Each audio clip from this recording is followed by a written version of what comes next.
Come here. Welcome to the Famous Foxes Aftermath Show, live every Sunday on Leicester Fan TV. Come on, you Foxes.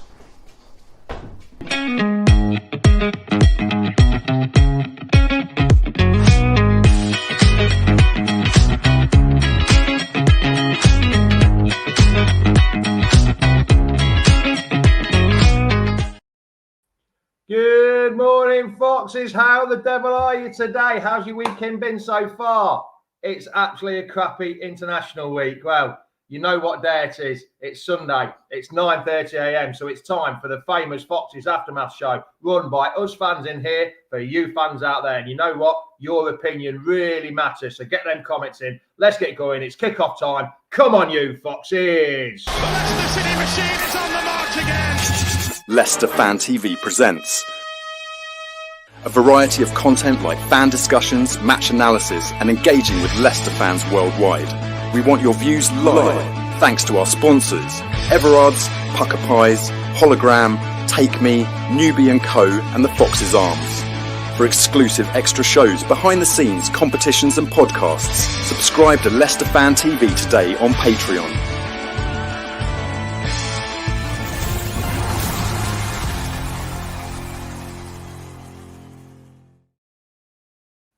Morning all, I hope you're well, I hope you're good. Like I say, international week, it's not the best, is it? No one likes an international week. 3 games into the season and we've got an international week. How boring it is so far. But there's good times ahead. We're ready to roll with it. It's going to be a good season, I think. We'll have to wait and see. On that note, I've got an abundance of countrywide people today. I've got Reedy from little old Loughborough. Morning, Reedy. How are you? I'm good. How are you? I'm fine. I've got Geordie Jono from up there in Newcastle. How are you, Jono? Not bad, not bad. I'm good. I've got Tom from the Shed. We haven't had Tom from the Shed in Redditch for ages. Morning. Right, guys. And Locks from my neck of the woods, Woodgate. How the devil are you, pal? He's still in Woodgate, Mate. yeah. Yeah, can you believe the Welsh one is the only one who's actually in Leicester? It's madness, isn't it? Oh, yeah. Yeah. Well, you're not the only Welshman there because Steve Cooper's there with you, so you'll be all right. You're in good company there, aren't you, pal? Yeah, definitely. Tom, you love a good international week. What have you been doing so far this week? Celebrating that we're not getting a points deduction. I think that's the only talking point, isn't it, this week? When there's no point deduction happening this season, apparently. And apparently, I'm not getting carried away yet. The Premier League might find their own loophole and try and find some points to take away. But I think that going into this game against Palace, in a week's time, you know, what more do you want? There's the liturgy for you boys. Go back to the dressing room. Look, apparently we're not getting point deduction. It's a completely different kettle of fish now going for the rest of the season. You're not there sitting and waiting thinking, what points are we getting deducted?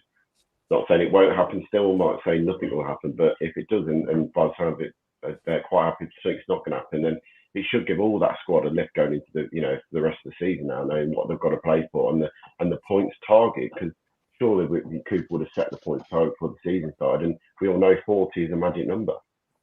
Yeah, well, last year it wasn't even that, was it? I think it was like 34, was it, Locks? I think something like that. Yeah, 34. Yeah, I think it was reasonably that it'd be between 30. 35, 40. I don't think it'll be 40. I think that figure's changed completely now, Locks, hasn't it? Used to be 40, didn't it? Yeah, I reckon with the teams in the league this season, I reckon it'll be more like 30, somewhere between 35 and 40, maybe. It won't be as low as last year, I don't think. But yeah, it will definitely not be. I don't think it'll be 40. No. You did a video for us in the week about the PSR. What are your views on it, Locks? Well, you know, on PSR itself, it's all a load of crap. It's why they no longer use financial fair play, because that was some weird propaganda that they used to try and make people think it was fair. It's not fair. It's designed to protect the big six, really. It stops teams like Leicester competing season after season after season. Of course, you can still have your one season wonder, if you like. I'm not saying that's what Leicester are, but you can have your one season wonders. But look at Newcastle when they finished in the top 4 2 seasons ago. The season after, they were nowhere to be seen in the top 4, and it will be the same for Villa this season because they've not been able to strengthen their squad enough to go top 4 again. They've had to sell Douglas Luiz. They ain't going to finish top 4, and that's because of PSR. So, yeah, it's all a load of crap. In terms of Leicester's part in it, well, it is what it is. We did break the rules. We did. But we've got off on a technicality, and yeah, that's fine by me. You know what I mean? But I do think that it's double incentive to not get relegated, because if we get relegated, I hope you don't mind me saying this. I don't think this is that. Well, I don't think it's too weird. Well, I was just going to say, if we get relegated, I think the EFL will. I think the term I used, spread our cheeks. Yes. Yes. I think, yes, very much so. Yeah, they'll rub it in quite nicely, won't they? Yeah, Jono, it's the only way is up really now, isn't it? With the points deduction gone, well, the threat of a points deduction allegedly gone. There's some people saying, we might still get some points. Other people, the sports reporters, are saying, no, we're not going to get any points reduction. The only way is up, Jono, isn't it, really? Well, the big scary one's gone. We might get a few points. They might try and find a single little loophole to get some points, but the major one we're all dreading is gone. I think, the Premier League can't. If they said that we can't get points for that, then how can they punish us any other time? They can't. Maybe there's another season we can be punished, but I think it'll be a massive lift for the team, though. I think Jamie Vardy will go in the changing rooms and go, look, lads, like, we survived this. Let's now stay up, because even though we've got all these players coming in, they'll always be thinking, we're not good enough to stay up, even without the points deduction. But I think this will be a good uplifting time for the club to stay up. I mean, Reedy, you'll be going to the Palace game, I bet. Do you think the Palace fans will give Leicester a load of stick because of it? Because I think the assumption is that we've actually cheated this, but we haven't. We've just found a loophole, a technicality. We haven't actually cheated. We've just worked the law out, haven't we? More than the Premier League have. I've seen so many different fan bases either saying fair play to Leicester or they're cheating or whatnot. It just is what it is. Like I say, we in our own way, Leicester fans looking out of it, we did what we did in the right rules in a way. We didn't cheat anything. We just said, these are your rules. We didn't cheat. But then on the other side is financially we did break the rules. So it's hard to look at it. Again, it was all because the Premier League's rules were wrong in how they were said. So it's not our fault that their rules are wrong. But I get where fans coming from, mainly, like I say, mainly Forest and Everton, because they did get the point deduction. But again, it is what it is. I think by the end of the season, whoever is 17th, whoever is 18th, if we're above that, then they'll start getting really annoyed, because we probably should have been in that position by then. But yeah. Tom Swanee says it shows how corrupt the Premier League is. Are you agreeing with that? Do you think it is a bit biased to the top six, a bit like what Locke said? Well, exactly why it was brought in, weren't it? Like, if you look at, like you said, Villa earlier, Villa had 24 hours to sell Douglas Luiz. Otherwise, they would have been hit with a penalty point this season. This is what we're talking about. It is to stop the so-called smaller clubs, the Leicester, the Villas, the Newcastle, breaking into the top six. I always ask the same question when talking about the top six. What makes the top six club them six? Is it spending power? Is it stadium capacity? Is it trophies won? Because if it's on trophies won, Tottenham shouldn't be anywhere near the top six, should they? They haven't won anything in like 10, 15 years. More than that. Yeah, this is what I mean. I mean, you keep saying about the big six, but how are these people making the big six? What do you judge the big six on? Like you say, do you judge it on global branding? What makes the big six? But it was brought in to stop this. It was brought in to stop the likes of Leicester having the 3 seasons in a row when they, won the league, obviously had a bad season, but then got in fifth, and then 8th, and being taken those European places from the so-called big six. This is why it was brought in. Look, Leicester break the rules. We're not going to sit and deny it. And I've said that quite a few times when fans said, you cheated. Yeah, we did. We did. You can either say we cheated or we said we didn't get the rules right. We didn't spend right. We broke the limits. I wouldn't say it's cheating because we didn't gain any advantage for it because we got relegated by it. You know, the problem you've got is the whole way it's built doesn't fit right with my head, because if you're a club like Leicester who have 3 seasons of European football and then you don't have European football, that money's gone. You've then got a squad what is built around having European football at the club. How's that fair then to say, well, you're going to penalise now? Because that means basically, as soon as you miss out in Europe, you've got to sell your Tillemans, your Madison, your players like that, and then you're back down to Carafona and you're floating mid-table with nowhere to go unless you find a couple of gems like we've done over the years. It's got to be done fairly. Now, it has to be put in a position where it is done on, if they're going to do it fair, they were talking about, caps and stuff like this, but if they're going to redo the rules, they've got to do it fairly. And they need to make sure they get a decent person to write the rules up this time, because obviously Leicester got one of the best lawyers and got it right. Forest and Everton had good lawyers and got it wrong. They didn't see the loophole. Leicester saw that loophole that they could extend their financial period by 2 weeks. That 2 weeks made a massive difference. And also then, the Premier League jumped the gun with the Football League trying to bring all these point deductions and punishments in, when if they'd waited till literally when we've been back into the Premier League with the membership and then done it, we probably could have got punished. But because they did it before we played, was it Plymouth, I think, really, when it came out, that game, was it? Plymouth away. It was that night. Like that, wasn't it? It was that Friday night. Yeah, Plymouth away, the Friday night. I remember being at the ground and it coming out that this was happening. You're thinking, God's sake, we're going up and we're going to get a point deduction. If they just waited till we had our membership back in the Premier League, it was a different story. Premier League basically screwed themselves in my head.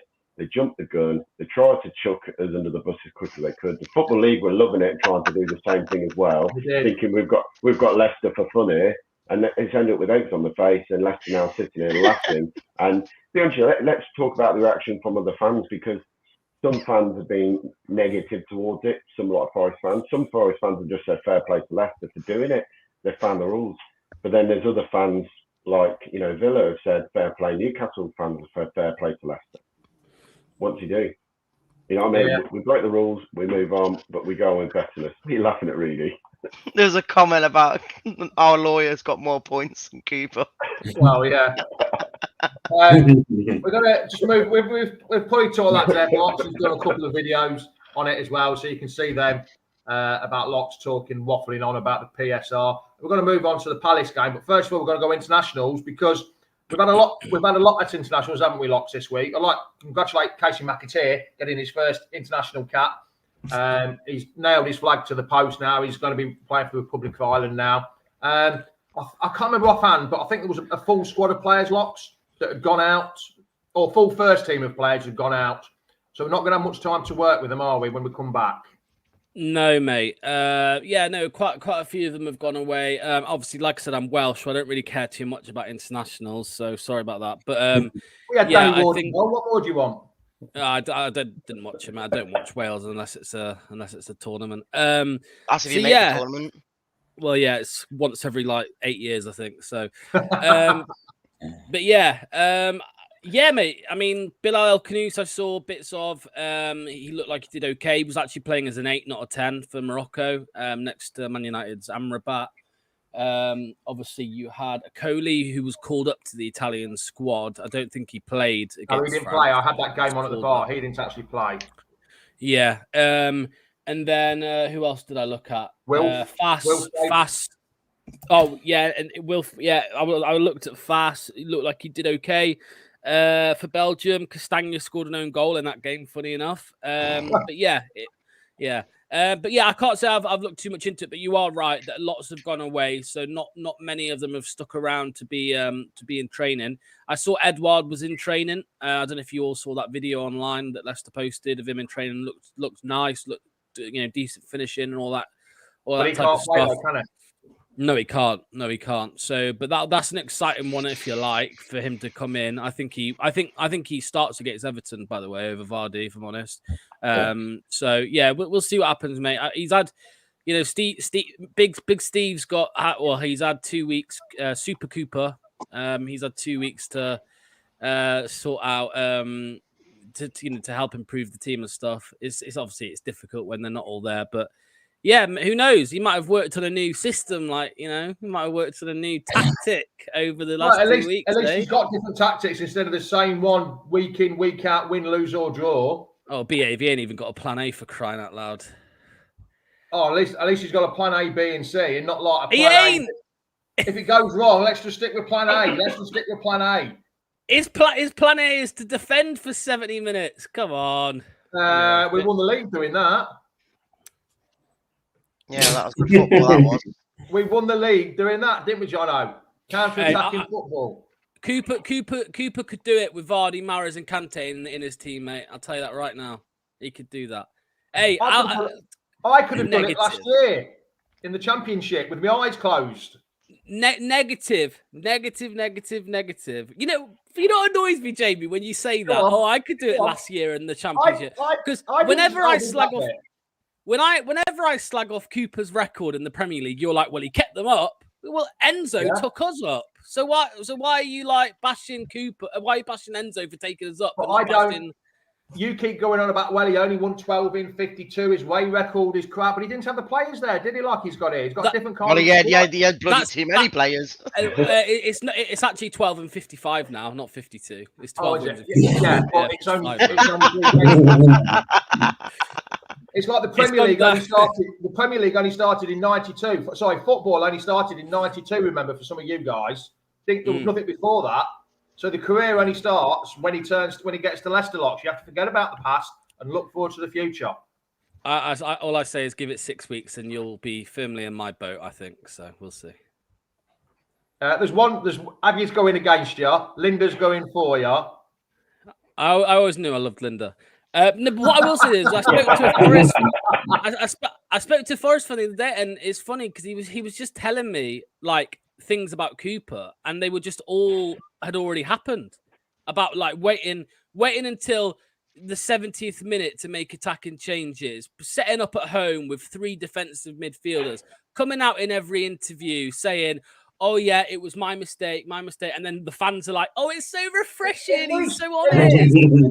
He puts his hand up and says his mistake. It's not like Maresca that was throwing players under the bus. But how many times can you come out in an interview and just be honest without actually getting it right? You know what I mean? Like you can't just keep coming out and saying I got it wrong. Like Maresca, player A under the bus, player B under the bus, and then the player's throwing him under the bus. Me and Tom already will drop out. You two have your argument. We don't need to.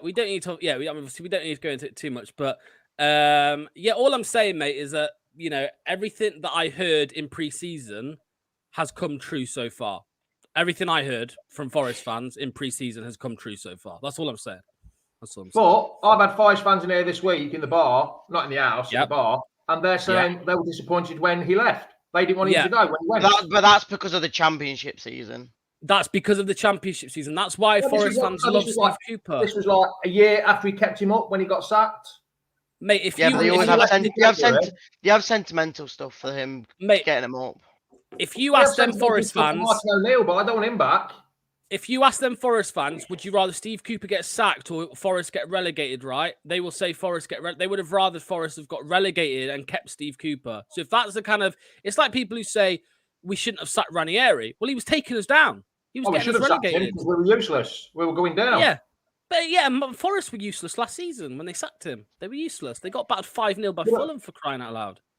Well, we lost to Fulham as well, so that's not. We got they got battered 5-0. They got battered 5-0 by Fulham. Yeah, but Forest get battered everywhere they go anyway.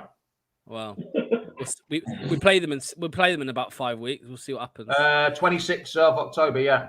Jono, anyway. So let's have. It's not our show, Lock. Well, it's my show, but it's not your show, Lock. So we need other things. What are you thinking? What are you looking at, Locks? Phil's comment. How has Nuno done worse than Cooper did at Forest? Are you mad? No chance. Well, he's done the same, hasn't he? He's kept him up as well, so he should get sacked at the end of the season if it goes to plan. He's also unbeaten. I would much rather have Nuno than Cooper right now, but that's just me. But yeah, anyway, we could sit here for 4 hours talking. Crystal Palace, Jono. Big game, big away game. Locks is already going for a defeat because he knows what Cooper's record is away from home. What do you think so far then, Jono? What do you think towards the Palace game? I'm not going to be missing negative and just say we'll just play defensive. I think now we've gotten two attacking midfielders over the line. The transfer window's ended. He's got his team. There's not going to be any last minute changes or sells or purchases. It's going to be new. It's going to be a new squad. Hopefully, he's now worked out his squad, and hopefully, I do agree with Locke. We can't go with Skip and Ndidi. We can't go with Skip and Ndidi. We've got to go with Skip, Winks, and one of the new cams. Doesn't matter which. One of the two. Which one? Pronounce them, John. I'll go on. Pronounce them. I'm not going to even attempt to pronounce them because I'll murder them. Bowen Norta and BL Canoe. I don't even trust you saying it, let alone me. Yeah, but at least I've had a go at it, not like you. Yeah, but Tom, you struggle with the Moroccan lad, don't you? Yeah, I can't even pronounce it. Bilal El Kanous. I'll call him Canoe. I'll say Bilal. But Winks, that's it. Winks, Skip, one of Bilal. Well, then must be the midfield. But I think we've had a week of the 2 weeks of just with that team. Hopefully, we're more attacking. I think we go more positive than before. Jim's had a rest. Jamie Vardy's had a rest. No game week. He'd be fresh. And all I want to see is him scoring and him doing the eagle in front of them. That's what I want to see. He's never very rarely done the same celebration apart from that one. I don't think he'll do the eagle again. He'll think of something else when he read it if he scores in front of you lot. Depends if he scores, mate. Oh, hold on. I thought that's the negative one. You're becoming the negative one. No. I've expressed my feelings on the first 3 games. Like, don't get me wrong. I get the point of people saying that we've had an okay start. We've not, like I say, we've drew 1 against Spurs. Again, we had to play against Villa, who were in the top 4 last season. I get the point of keeping it close. I do agree with Locks on the side of I feel like we're being a bit too defensive on times. I feel like we probably could have got more points if we played a bit more attacking football. Like say if we had a cam against Villa, I think we could have got a draw out of that easily. But again, for me, going into Villa, you've got to start with playing your better players. Like for me, as much as AU was okay against Villa, you've got to be playing Mavadini. The moment he came on, he was destroying the defenses. Yes, it was a tied defense, but you could see the difference in quality. The moment he goes on an attack, you could see. The only reason the Moroccan lad didn't play, BL El Kanous, because he only came the day before. Bowen Norty, they said he got a bit of a groin injury and he wasn't 100% fit, so that's probably why. But, Locks is pulling a face now. Go on, Locks. Nate, the reason they didn't play is because Steve Cooper wanted to play. That is the reason they didn't play. Come on. So I believe that as well, but yeah. He could have played with he hadn't had a training session with him at all. He'd been thrown in. I get El Kanous' side of things. If Bowen Norty had played the full 90 minutes or even 60 minutes and got injured, you'd have been ripping Cooper apart even more. Why are you playing an injured? I'd rather have played him half injured than playing a defender. Indeed, he can't play. Indeed, he cannot play against Palace. He must not start. That's what I'm saying. And if he desperately needed a 10, he knew where Will Alves was, mate. You know what I mean? If he desperately needed an attacking player, he knew where Will Alves was. Not even on the bench, I'm guessing. Yeah, the old saying, if you're good enough, you're old enough, doesn't really happen nowadays, does it, Tom? Not back in our day. You got your Mal, the Barca player. You got him. Yeah, but not for Leicester. No, not for Leicester.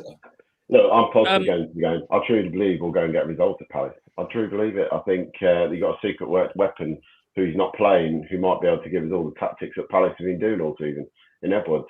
Are you telling me he's not going to be able to tell us what players do what, how they defend, how they attack? He's at Leicester.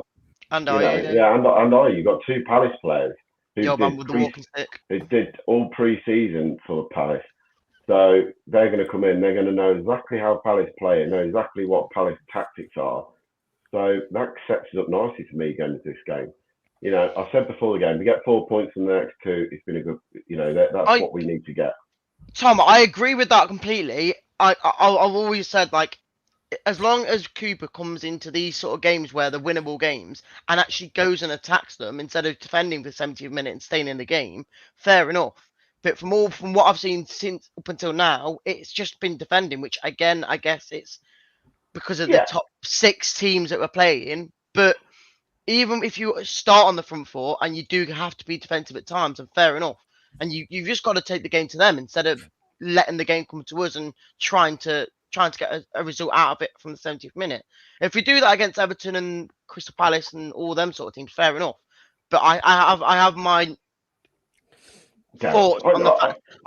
I have a feeling he will still play the same way against these teams. I get what your concerns are. I'm not saying there wasn't concern for me in the first 3 games. I think me and Locks did the Fulham game, and we were both sitting here saying, why can't we start? Why are we starting games so slowly?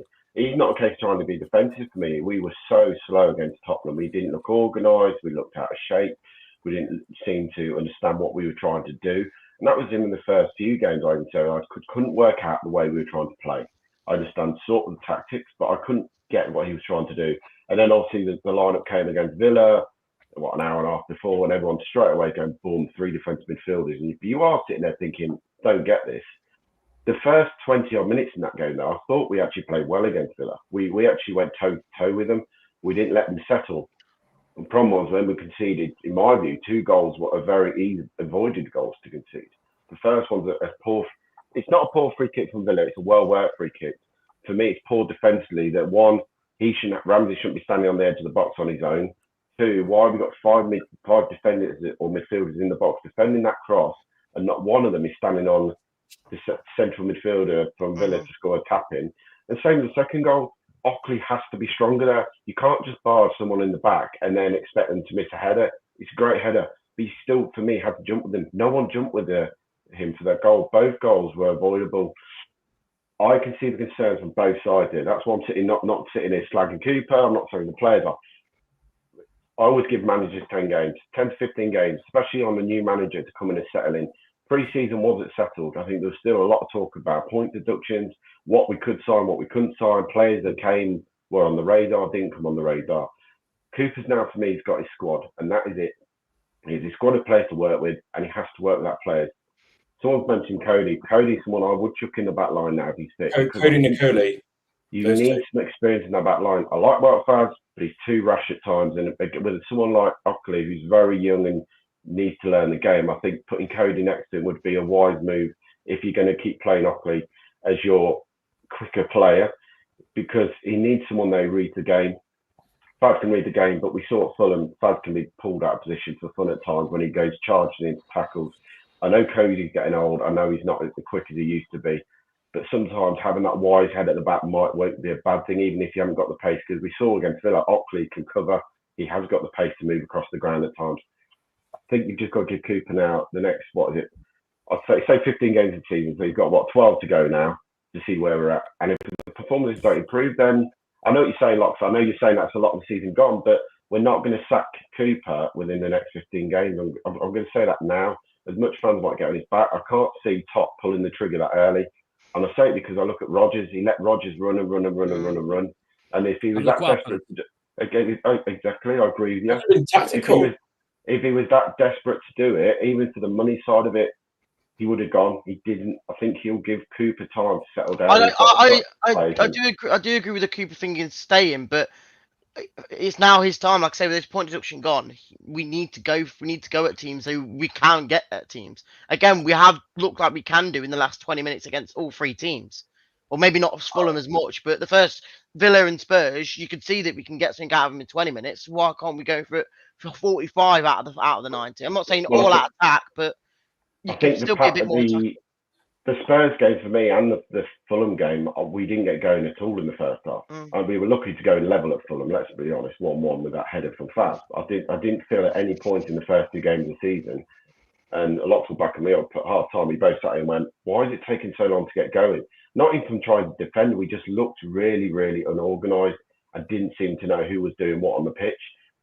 The Villa game, I thought we were a lot more organised in how we were structured. Yes, I think it's because Villa went differently than what we expected them to be. I think we thought they were going to be on the ball more, but they were being more of a counter-attacking team, which worked well for them in a way. You're not very happy with that comment from Dean Sanders, are you, Locks? Oh, behave, Dean. What are you talking about, mate? Did you want us to keep Rodgers as well, mate? I mean, what on earth have I just seen? You can't do that. It's all right. It's all on a right. minute. When I Enzo gets sacked from Chelsea and we go down, I'll get him back and put it I back. remember people absolutely ripping me to shreds when I said I wanted Rodgers gone. I was one of the first to go for his head, and all of a sudden, Yeah. I was getting ripped to shreds about it. Yeah. Boys, And I now will all of drop a out. sudden, everyone's like saying Cooper's going to still be here, and you're moaning about it. What? When we get but Rodgers wasn't here when we got relegated. He's saying that he's saying Cooper should be. That's my point. Yeah, but Rodgers wasn't here. Thing is, though, for once, I'm actually agreeing with Dean. Oh no! If we get relegated, you want Steve Cooper to stay? Yeah. I tell you what, I couldn't think of a better Championship manager. Enzo. You know what that shows me, then, David? Where we go. You know that. Here we You go. know that shows me. Hold Then, on a mate. minute. Have you got your blue tinted glasses to put on? No, I ain't had them on all season, mate. Right, listen to this. But you know what that tells me? When you say stuff to me like, at least give him 10 games, that shows me that even in 10 games, you'll be like, well, it's still okay. Because you're happy for us to get relegated and keep him. I backed Rodgers for 2 years. And then he went tits up, and I got on his back, and I wanted him gone. Everyone kept saying, oh, he's the best manager we ever had. You've got to give him time. You've got to give... Just had 2 years of him, and then he just didn't know what to do. His arse went, he bottled it.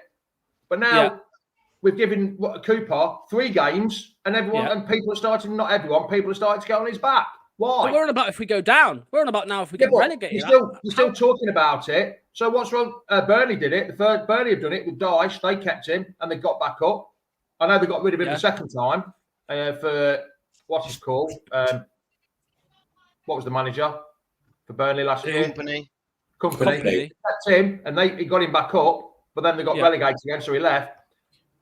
I can't see why we wouldn't have Cooper next year. Just because he's in the Premiership. It depends if he's still in charge by then. That's the difference. Again, I don't think he would be. If we get to a position like we are getting relegated, if we are in that position where we're in fear of relegation, he would be gone. We're not going to try and keep him if that's the case. We will get rid of him if we look like we're going to get relegated. That's the difference. We're not going to be able to have him by then. So if we're like 19th all season, and it gets to like February and we're 19th, you just think we should keep him and just have him in the Championship to bring us back up. You're not going to sack him and try and get somebody who can keep us up. I wouldn't be against it, but I would want some. Hold on, before you start pulling faces, Locks. I wouldn't be against it, but I would want someone to keep. I would want us to stay in the Premier League. Of course, I would, but I wouldn't be against it. Why keep swapping and changing? Why become Watford and have 50 managers in 2 years and not get no continuity? But you didn't want Enzo at the club.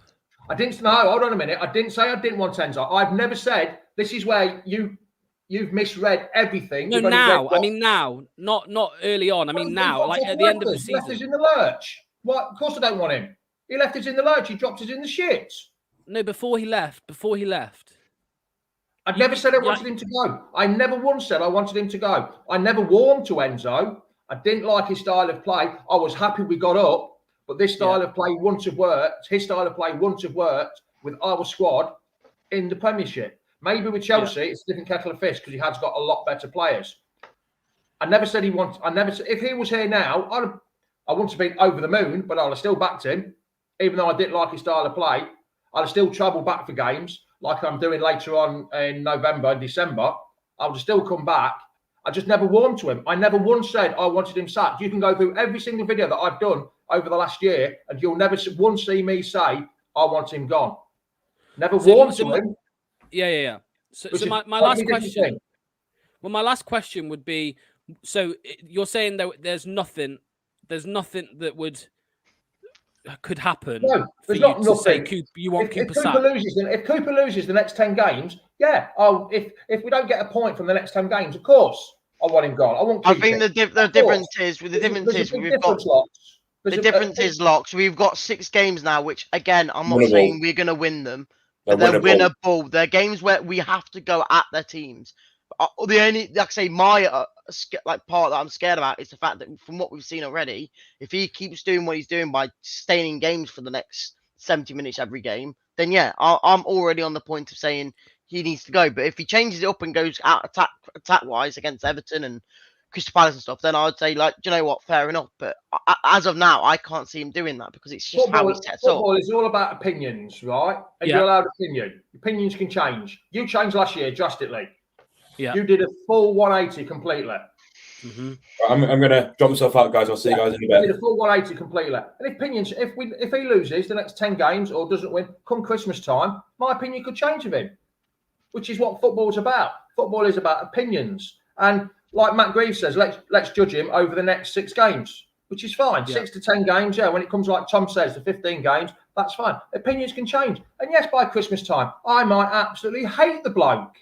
I might detest him. I might want him out. I'm not going to say I'm going to kick, like some people says they stick with Rodgers no matter what. Stick with him no matter what.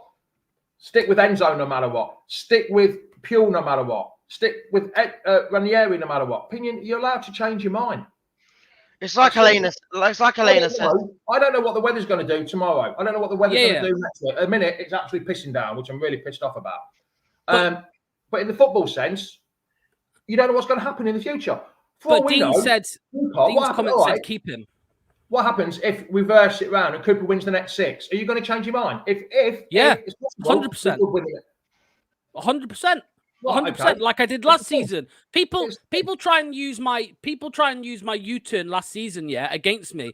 That ain't me. That ain't. There's nothing wrong with my U-turn. My U-turn, if anything, just shows my U-turn just shows that I had a high opinion of Enzo, and then after February, I had a low opinion of Enzo, right? And there's no problem with that because it was results on the pitch, and that for me, results is what matters. I don't give a damn about the style of play if it wins games. I don't give I don't give a damn about the guy or the personality of the manager if we're winning games. I care about winning games because winning games gets you promoted. Winning games keeps you in the division. Enzo was winning game after game after game when I had a high opinion of and I was like, right, this guy's great. Then we saw the worst side of Enzo, and then my opinion of him changed. Now I'm seeing a Steve Cooper that has not got us a win on the board, albeit tough games, but I actually think that he has cost us at least 2 points in Fulham and Villa, because we could have easily got a point from both of them games. And now, if he goes on and wins, even if it's 3 out of the next, I'm not saying 6 out of 6. I'm saying even if he wins 3 out of the next 5 or 3 out of the next 6, I will hold my hands up and say, you know what, fair play. He's made a change or whatever, and now we're winning games and we're doing enough to stay in the division. But all I'm saying is, from so far, I have not seen enough from Super Duper Cooper to keep us up in the division. That's it. That's all. See how you try to be positive and negative in the same sentence then? Super Duper Cooper. Yeah, Super Duper Cooper. That's what I'm going to call him from now on. Super Duper Cooper. Super Duper Cooper. Not Super. What was the first show? Super Trooper Cooper. Yeah, I think I used to call him Pooper Cooper, but I'll call him Super Duper from now on.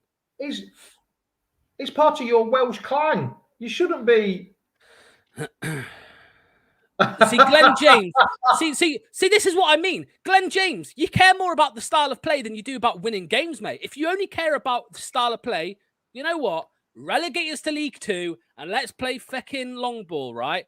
But if you want us to win games, please. Have a bit of 4-4-2 up top. Yeah. Absolutely fantastic. Do it. How is saying I only care about results talking out my arse? That's the biggest load of tripe I've ever seen on this channel. The last 3 games, we've not started a game looking to try and win a game. We've tried to stay in the game, and that's exciting to Glenn. That's exciting to Glenn. Not trying to win games. That's exciting. Anyway, lads, some of us have got to go work in a bit. Locks, it's been a pleasure. Yes, we shall see you through the week. Hopefully. Go on. I was gonna say. I'll see you next Sunday when we've just beaten Palace like 5-0 or something. Or lost 2 and 3-1. Don't be negative, Reedy. Don't be negative, Reedy. Don't be negative. Talk out your arse. Oh, sorry, 2-2. Sorry, 2-2. Sorry. Right then, Locks, we shall see you again soon. See you later, mate. Cheers for joining. Thanks a lot, pal. Reedy, cheers, mate. Enjoy work. Oh yeah, not long left, and I've got a nice 5 months off. Nice. Yeah, nice. Which then you'll be seeing more of me in the flesh, pal. All right, if I don't see you through the week, I'll see you through the window, mate. See you later. Be good. Right then, lads and lasses, thank you a lot. Craig, Mr. Six Sitter. Sorry, I haven't seen you today, Mr. Six Sitter. Yes, hopefully this is the year that Everton go down. Helena, thank you. Great chat. Yes, Mark Gatwood, ciao, ciao. Not quite ciao, ciao yet, but yes. Once again, much appreciated for you lot getting out your pit or even watching me in your pit at 9:30 on Sunday morning. Remember, it's always 9:30. In a few weeks, it will change back to 10 o'clock. So there we go, lads and lasses. Much appreciated. We shall see you later. Ciao, ciao. Adios. Goodbye. Yakida. Come on, you foxes. There goes the final whistle. The Leicester City machine is on the march again. Leicester Fan TV presents a variety of content like fan discussions, match analysis, and engaging with Leicester fans worldwide. We want your views live, thanks to our sponsors, Everard's, Pucker Pies, Hologram, Take Me, Newbie & Co, and the Fox's Arms. For exclusive extra shows, behind the scenes, competitions and podcasts, subscribe to Leicester Fan TV today on Patreon.